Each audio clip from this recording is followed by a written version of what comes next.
Hi, I'm Megan, and for my final project, I will be talking about food insecurity in the Caribbean and why funding agencies should support solutions to food insecurity in this region, and also why the people of the Caribbean should implement these ideas.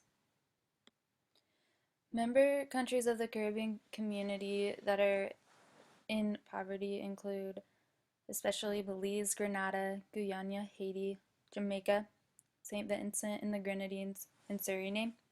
Countries such as the Bahamas and Dominican Republic do not suffer from as many problems with food insecurity as these countries.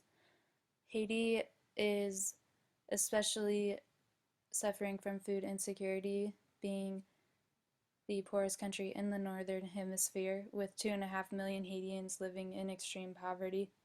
And this is an extreme problem because 10% of the richest Haitians possess 70% of the country's total income. And so some of the main food issues in the Caribbean include that the Caribbean region has a lack of self-sufficiency. There's limited food and feed crop value chain development. The Caribbean has become much more reliant on imports and not as reliant on their exports. And there is a very low use of domestic agricultural products. Okay, so for the systems approach in the Caribbean region, the approach should include proper food production, labor, processing, marketing, especially there is an opportunity for marketing that can get women involved, and then businesses, policies, and consumption in order for the food system to run well. And then we can look at the aspects of cultural and societal, historical, political, and anthropology aspects. And so for cultural and sociological aspects, the Caribbean needs to take advantage of its most popular and traditional dishes that have helped the food system in past years. So this means that animal production needs to continue, and animal production in this region is just vital um, because of malnutrition and just for self-sufficiency in the region. And then historical aspects. So in past decades, the Caribbean has experienced important developmental roles from the production of sugar and bananas in the land that were very important to economic growth, employment, sustainability, and incomes. However, such exports have declined and they no longer supply for the foreign exchange that is needed to purchase imports. So countries really need to look, countries in the Caribbean really need to look at neighboring countries such as Cuba, who have offered to assist in the stop of the plague that has stunted the growth of banana production. And then the country can look at political and anthropology aspects.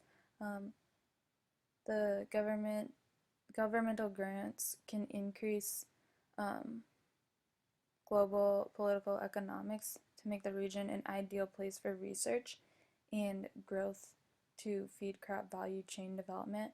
And then the government also needs to really promote the use of technology that increases productivity and enhances competitiveness within the region, and also increases standards and distribution systems to deliver regular supplies that are needed in the Caribbean region.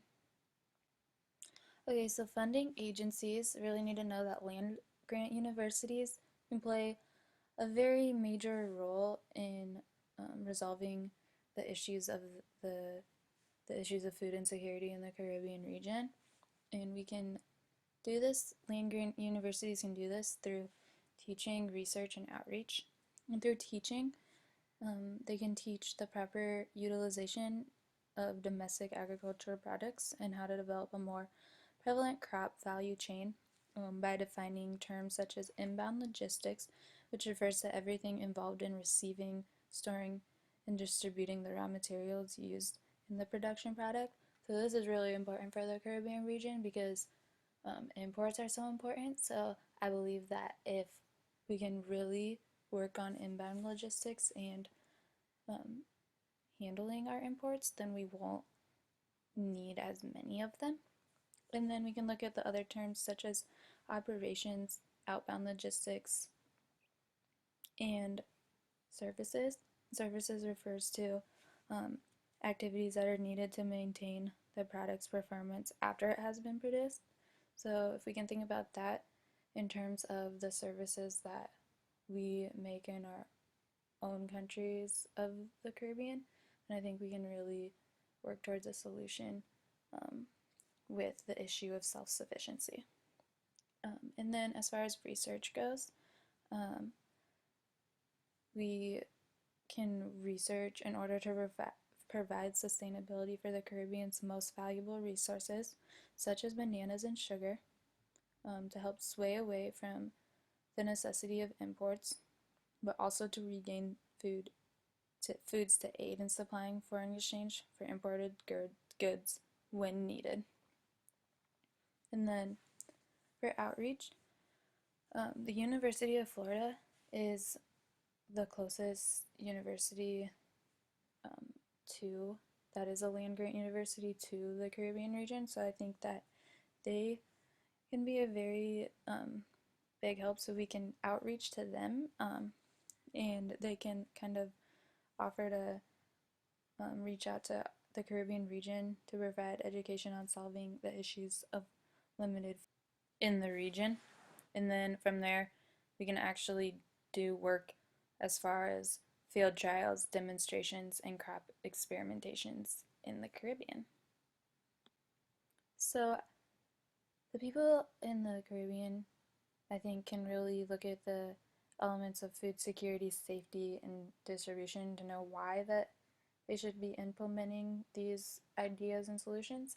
And so as far as food security, there are four basic ideas that I think the Caribbean people can start trying to implement a little bit more, and those are availability, access, utilization, and stability.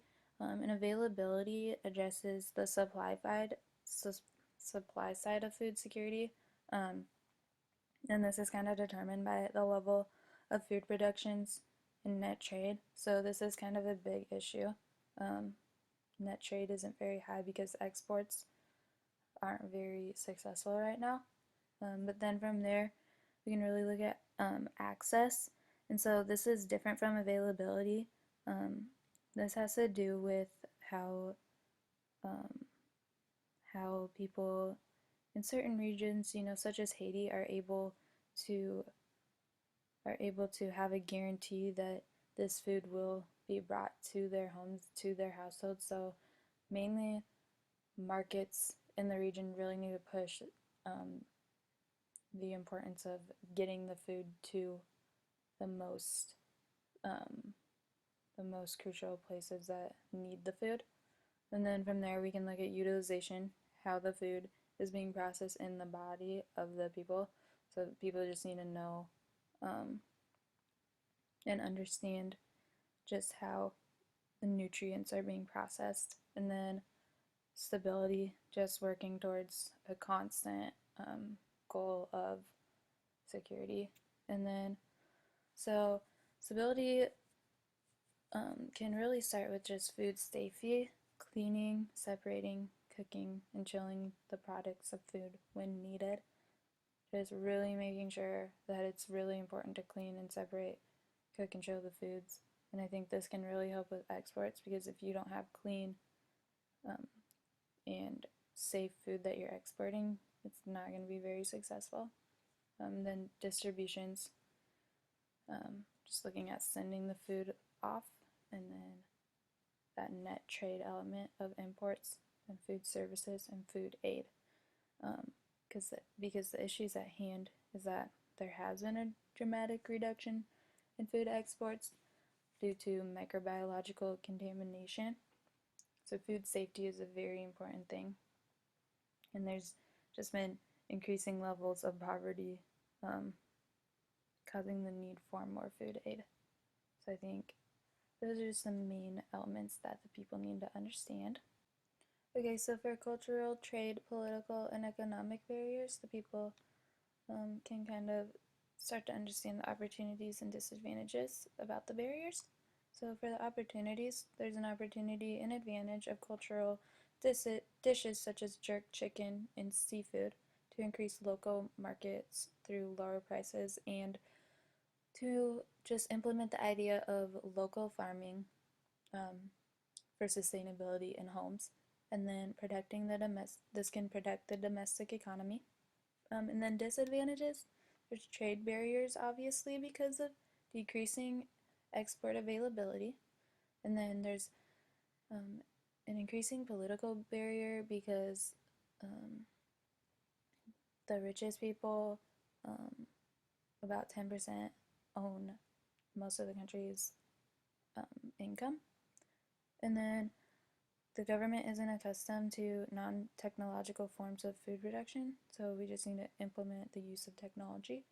And then also post-harvest losses can cause a barrier that way. As far as climate change, funding agencies should really take this topic into consideration because the Caribbean is filled with many islands, so it's one of the most vulnerable regions to the impact of climate change. And from the FAO, Graziano de Savos has stressed that the island nations of the Caribbean are particularly vulnerable to extreme events such as hurricanes, and these are being made more frequent and violent and unpredictable by climate change. So this will threaten agricultural, food security, and sustainable development. So funding agencies really need to look at this because it's very hard to predict what will happen. And then this can cause a risk of soil degradation in the Caribbean. So as far as sustainable and organic agriculture, the people just need to really understand the concept of sustainable agriculture. It's the efficient production of safe, high-quality agricultural products in a way that protects and improves the natural environment, the social economic conditions of farmers, their employees, and local communities, and safeguards the health and welfare of all farm species. So there's limited land and this impacts the use of organic agriculture. In the world's largest reserves are arable land. About 47% of the soil is still covered with forest, but the figure is in rapid decline because of expanding agricultural frontier. So there is positives to the impacts of organic farming, and people in this region just need to look at the positives and negatives of organic farming. And so we can see an increase in income due to organic farming, and then a reduction of non-renewable energy by the use of crop rotations, and then also it will help build the soil in the Caribbean region that is needed for the region. So as far as GMOs, the region should take the approach of promoting the use of GMOs but highlighting the risks of GMOs. So the opportunities for the Caribbean with the use of GMOs include an increased crop yield, which will reduce local prices, and then also there's an opportunity for vitamin enrichment in the products. And then the risks of GMOs, it could alter the original organism and cause more vulnerability to diseases, and then there could be more confusion among Caribbean consumers who aren't used to the concept. So in the future, it's all about transparency and just simply labeling what the product is.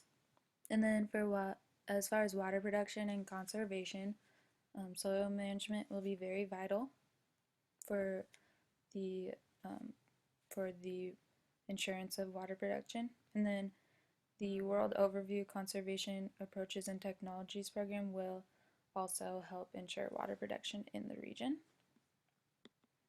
And so in closing, solutions will be made when communication barriers are broken, there is more utilization of local food systems, food safety improvement can solve export risks, and then the Caribbean will take advantage of cultural and traditional dishes.